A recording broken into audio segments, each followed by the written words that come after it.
I've chosen as a basis for these reflections a comment by Dietrich Bonhoeffer, who was executed by the Nazis for his faith. He said something that has always intrigued me.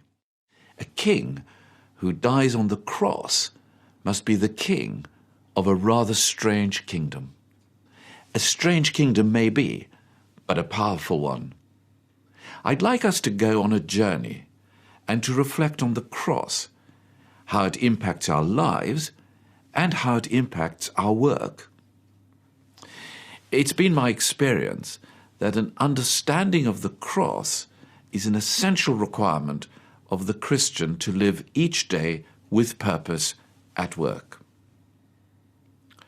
This is a time to be still, to reflect on this theme for a few moments, to meditate on a passage from the Bible, and to pray together in readiness for the week ahead.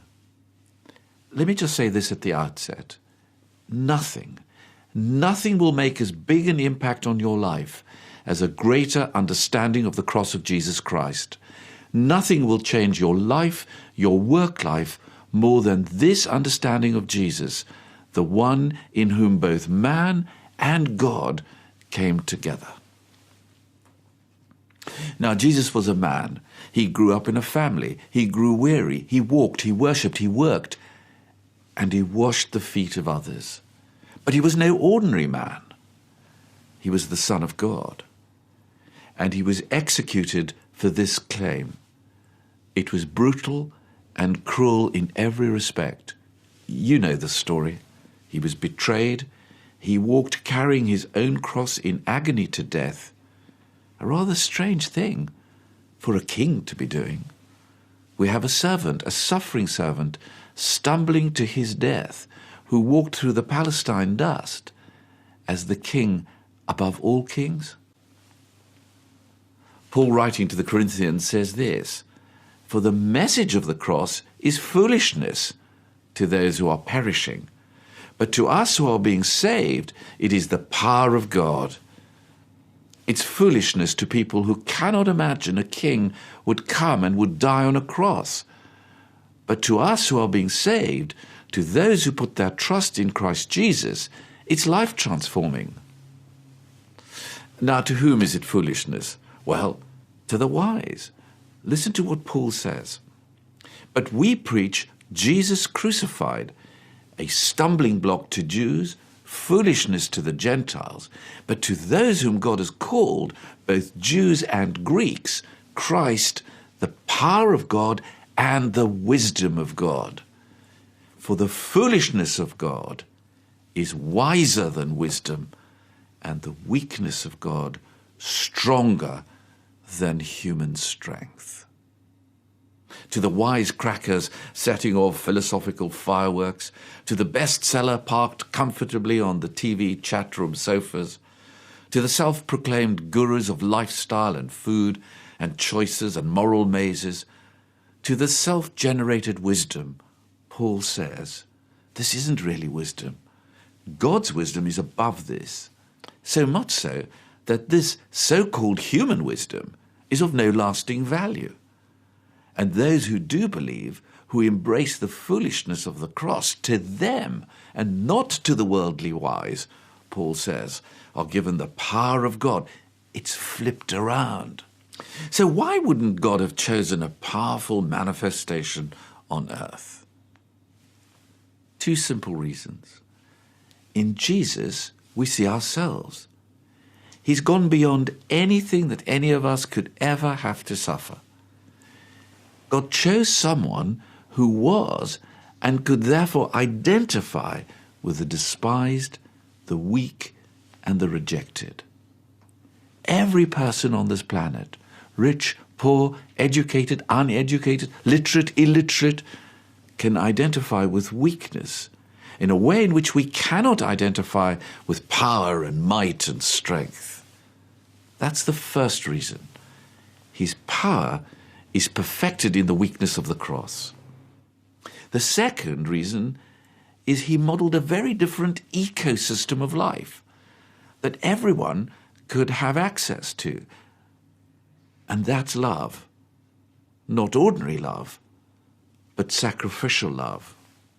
You see, every ecosystem needs power, and the power of ours is the love that the Father showed to the Son and the Son showed to us by dying on a cross. It's the power of love. Though he was rich, yet for our sakes he became poor, that we through his poverty might become rich. It's a formative verse from Paul's letter to the Corinthians that has meant a huge amount to me in my own life. So the cross becomes the turning point on which the logic of the world is turned upside down. This topsy-turvy logic is the foolishness of the cross. Shame is transformed into glory, foolishness into wisdom, humiliation into exaltation. In the difficulty of transition, God is unchanging. In the frailness of old age, God is our strength. In the darkness of depression, God is our hope. In the complexity of living in a rapidly changing world, God is our constant. God's not waiting for us on the other side of suffering. He meets us in our suffering. The same Spirit that raised Christ from the grave is with us today. He makes real today what Christ lived through then.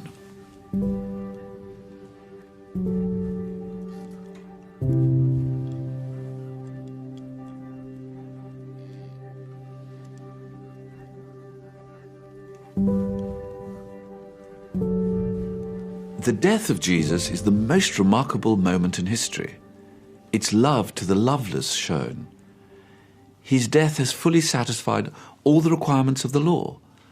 Like a stamp on an invoice which said paid, the penalty of our sin has been paid, and the bill won't come back. And if it does, send it back, wrong address.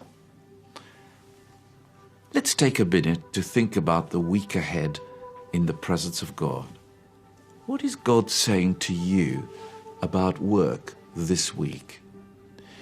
Consciously ask God now to speak to you about the situations you may be facing, repairing relationships with colleagues where weakness rather than power will win them over.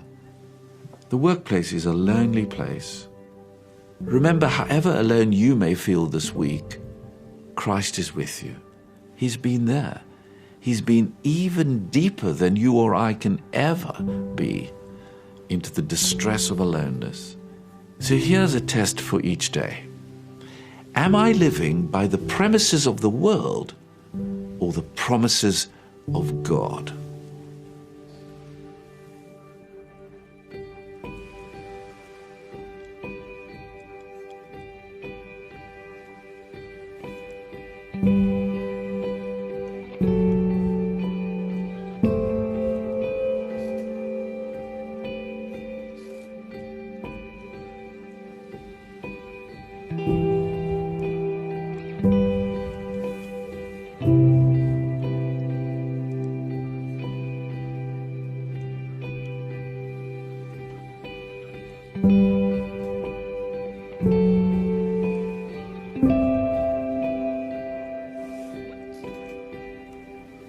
For the foolishness of God is wiser than human wisdom, and the weakness of God is stronger than human strength. Here's a closing thought for this week. Adapt Steve Jobs' closing words in his address to the young people at Stanford University when he said to them, "Stay hungry, stay foolish. Stay hungry, but for God. Be foolish when it comes to accepting the weakness of Christ rather than the strength of the world. Foolish, but a fair trade.